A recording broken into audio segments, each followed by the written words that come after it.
是吧？数千年也只有寥寥数人。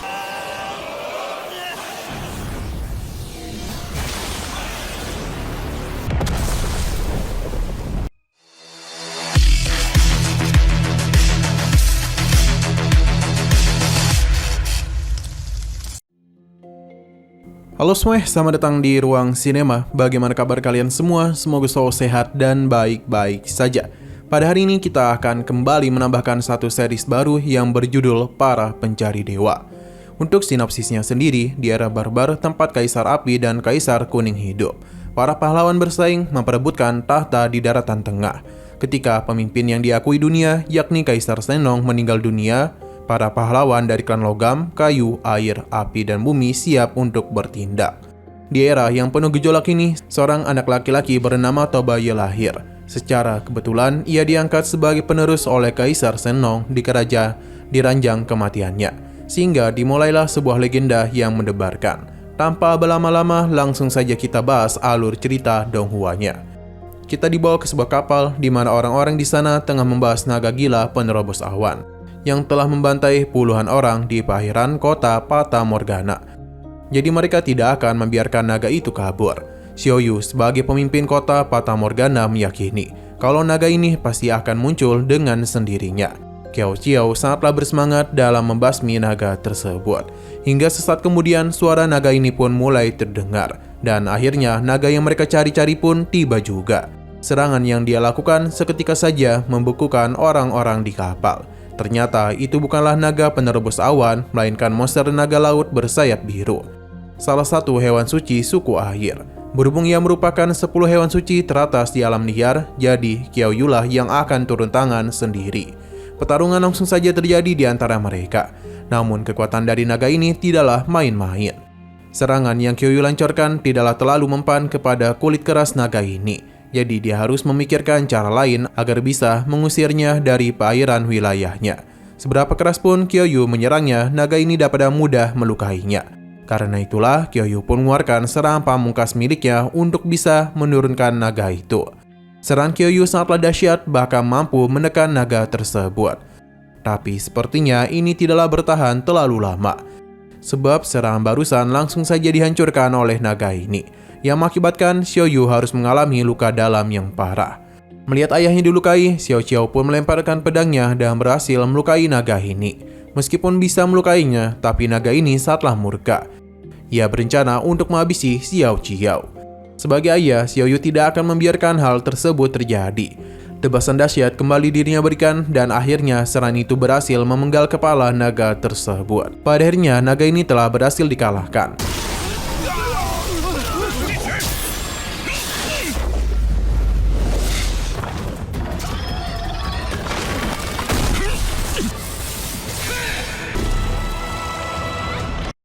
Namun yang menjadi masalah, naga ini berasal dari suku air, yang mana mereka pasti tidak akan tinggal diam saja.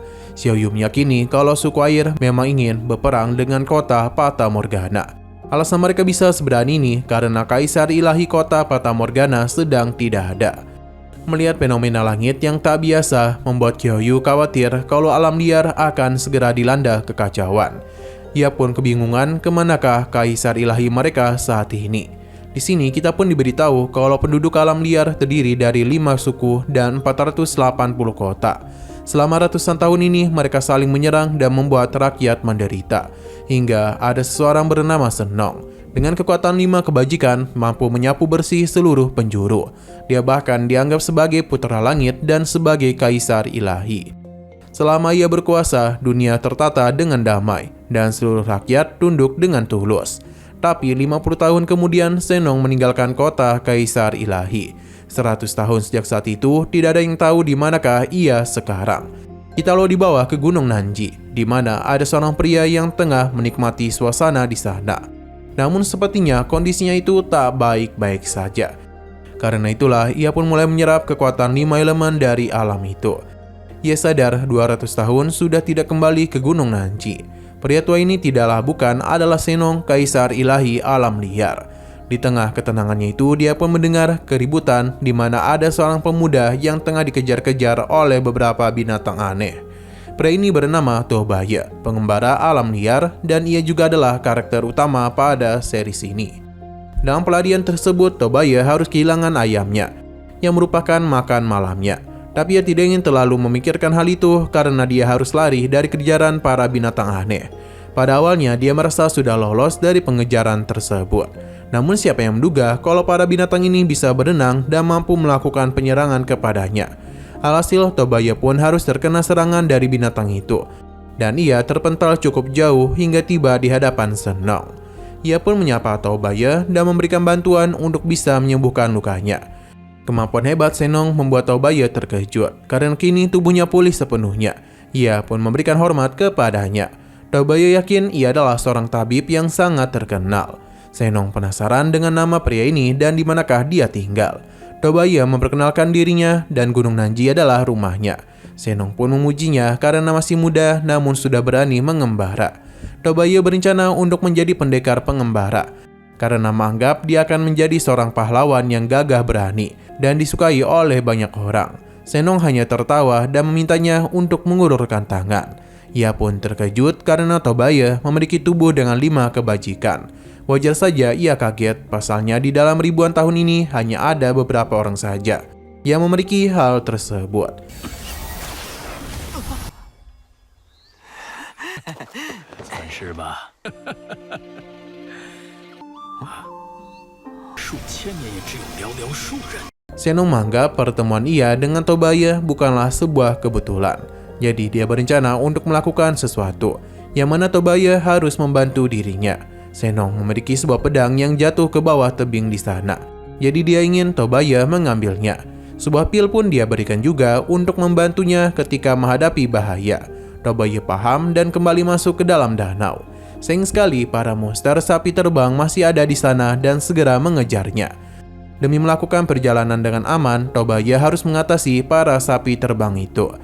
Nah, di dalam danau ternyata ada rusa naga putih yang asik menyaksikan pertarungan itu. Dia sempat memberikan bantuan dan akhirnya Tobaya melihat pedang Senong. Jadi dia pun bergegas untuk mengambilnya. Hanya saja sapi-sapi terbang kembali datang. Jadi mau tidak mau, rusa naga putihlah yang akan mengatasi mereka. Tapi dengan kondisinya saat ini, sangatlah sulit baginya untuk bertarung. Pasalnya kakinya telah dirantai. Sementara Tobaya mencoba untuk mengambil pedang ini dan baru menyadari kalau rusa ini tengah dalam masalah. Hanya saja pedang ini terlalu sulit untuk diangkat. Jadi Tobaya berusaha semaksimal mungkin hingga sebuah getaran pun terjadi. Tobaya tidaklah boleh membuang waktu karena kondisi rusa naga putih sedang dikeroyok oleh para sapi terbang. Ia pun mengingat pil yang Senong berikan, jadi Tobaya langsung saja memakan pil tersebut. Yang seketika saja kekuatannya mengalami peningkatan, dan energi alam segera memasuki tubuhnya. Dengan kekuatan sebesar itu, Tobaya pun berhasil menarik pedang tersebut, namun tanpa dia sadari kalau dirinya telah memicu sebuah formasi besar. Bahkan saking besarnya, sebuah fenomena langit pun terjadi. 陆兄被飞牛怪盯上了。 那他我可注。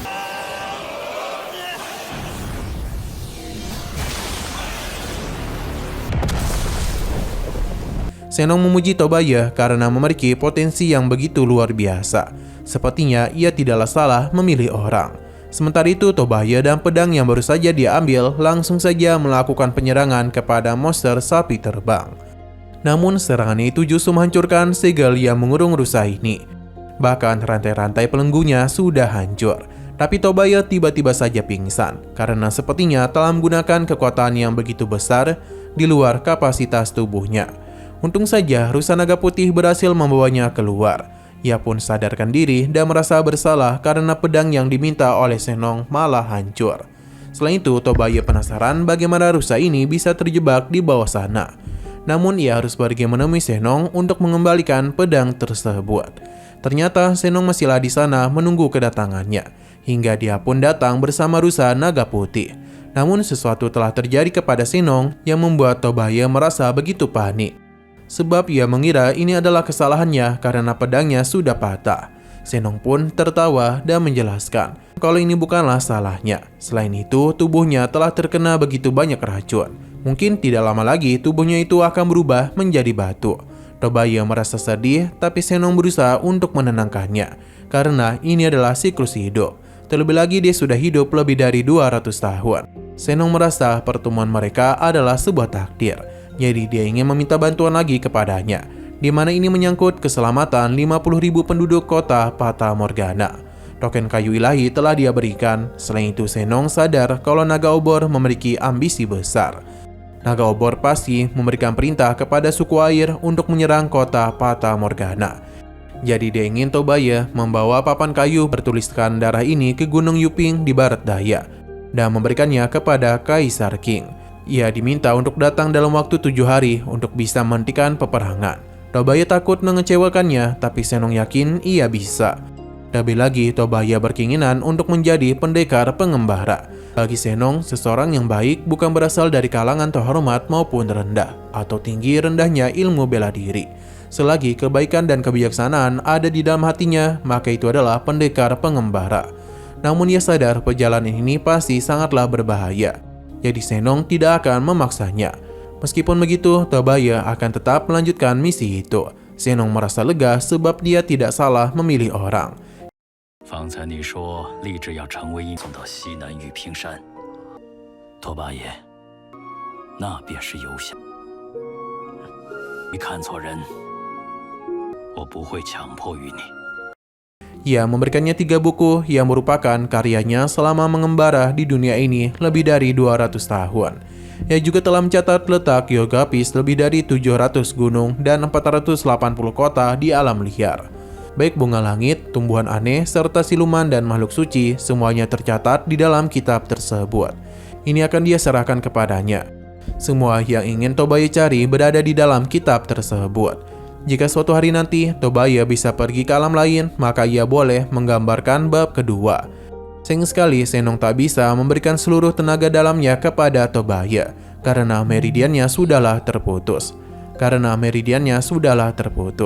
Jadi dia hanya bisa memberikannya 16 pil Senong saja. Ia harap ini dapat membantunya, tapi dia itu harus ingat juga kalau pil Senong sangatlah ganas, jadi jangan dimakan terlalu sering. Tobaya paham, namun dia malah merasa sedih karena setelah hari ini mereka akan berpisah, yang membuat dia harus kehilangan teman lagi. Senong memintanya untuk tetap tegar karena di dalam hidup ini ada pertemuan dan perpisahan. Jadi ia tidaklah perlu terlalu bersedih, karena itu memang hukum alam semesta. Senong sendiri mengingat kembali kenangannya pada 100 tahun lalu, saat bunga-bunga di Gunung Nanji bermekaran seperti ini. Sebelum dia pergi, masih ada satu permintaan pribadi yang Senong inginkan, di mana dia itu harus membawa pedang Ufang, dan jika bertemu dengan seorang peri bernama Kongsang, bantu dia mengembalikan pedang itu kepadanya. Selain itu, Senong meminta Tobaya untuk mengambil bunga begonia giok untuknya. Bunga ini pun Tobaya ambil dan berikan kepadanya. Namun tiba-tiba saja Senong sudah pergi meninggalkan dirinya. Karena bagaimanapun racun-racun itu telah mengubahnya menjadi batu. Melihat hal itu membuat Tobaya merasa sangatlah sedih. Ia berjanji tidak akan mengecewakan kepercayaan Senong kepadanya. Di sisi lain kita pun diperlihatkan ada seorang gadis yang sepertinya merasakan hal yang sama.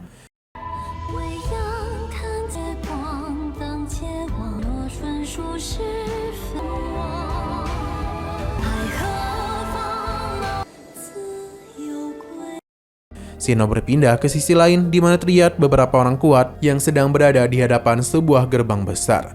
Mereka memberikan hormat kepada dewa sejati di sana, di mana dewa ini penasaran kemanakah Senong itu pergi. Padahal para bawahannya sudah mencari ke sana kemari, namun tidak kunjung menemukan informasi apapun. Dewa sejati tidaklah kesal, karena jika para bawahannya tidak mampu menemukan Senong, maka orang-orang kota Fata Morgana pasti tidak dapat menemukan apapun juga. Dewa sejati Quan Sui memberitahu kalau kota Fata Morgana dulu berada di bawah wilayah kekuasaan Kaisar King. Jadi dia itu akan mengutus seseorang untuk menyelidiki Kaisar King. Selama dia tidak ikut campur, maka dalam waktu dekat kota Fata Morgana dapat mereka atasi. Siang berpindah lagi ke sebuah tempat di mana ada seorang gadis yang tengah begitu bersedih. Oke, sekian dulu pada video kali ini. Untuk video selanjutnya akan segera hadir. Jadi bagi kalian yang mengikuti series ini, langsung saja klik subscribe dan aktifkan loncengnya. Terima kasih yang sudah menonton video sampai habis. Jika kalian suka pada video ini, klik like dan share ke teman-teman kalian tentang channel ini. Dan ditunggu aja kelanjutannya. Oke, sampai jumpa di video selanjutnya.